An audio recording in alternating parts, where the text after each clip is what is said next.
लामो समयको बेहोसीपछि भूपेन्द्रको होस आयो, तर बोली भने अझै आएको छैन। धेरै चोट लागेका भूपेन्द्रलाई भने बचाउन भुन्टीले धेरै ठुलो सङ्घर्ष गरेकी छिन्। त्यो अवस्थामा पुर्याएर छोडेकी श्रीमतीले यतिसम्म गर्छिन् होला भन्ने भूपेन्द्रले पनि सायद सोचेका थिएनन् होला। तर अहिले आएर भुन्टीले त्यो अवस्थामा भएको मान्छेलाई बचाएर होसमा ल्याइ पुर्याउँदा भुन्टी र टोकाले बीचको कुराकानी सबै सुनेर पनि जवाफ दिन नसक्दा भूपेन्द्रको आँखाबाट आँसु झरिरहेको छ। यति धेरै माया गर्ने श्रीमतीलाई छोडेर अरू कसैको पछि लाग्दा मेरो यो हालत भएको हो। साह्रै ठुलो गल्ती गरेछु भन्ने महसुस भने भूपेन्द्रलाई भइसकेको छ। र उता भूपेन्द्रकी भाउजूले भने आमा र बहिनी अर्थात् भूमिका र भूमिकाकी आमा केही किनमेलको लागि भूमिकाको बिहेको सामान किन्नको लागि सहर आएका थिए। तिनीहरूलाई घरभित्र छिर्नसम्म नदिएर ढोकैबाट फर्काइदिएपछि विगतमा भुन्टीलाई दिएको टचरहरू सम्झिँदै हामीले भुन्टीलाई हेपेर साह्रै ठुलो गल्ती गरेछौँ भन्ने कुराको रियलाइज गराइरहेकी छिन्।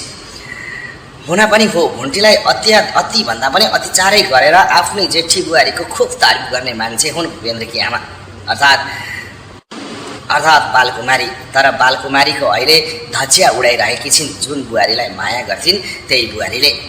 जसले धेरै माया गर्यो, जसले परिवारलाई एक बनाउन खोज्यो, जसले परिवारको सारा दुःख सुख बुझ्यो, उसलाई गलत्याएर घरबाट निकाल्नु, उसको पेटमा भएको बच्चा मार्नु र उसँग दिनकै झगडा गर्नु, त्यो गर्भवती भएको अवस्थामा त्यो सारा कुरा सम्झिरहेकी छिन्।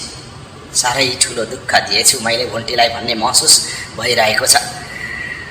र टोकालेकी श्रीमतीको मिलन भई सँगसँगै उनीहरू अब भुन्टीलाई हस्पिटलबाट घर फर्काउन अर्थात् अब त भूपेन्द्रका दाजुभाइहरू हस्पिटल आए होला, अब भुन्टीलाई लिएर घर जानुपर्छ भन्दै उनीहरू भुन्टी लिन भनेर हस्पिटल आइपुगेका थिए।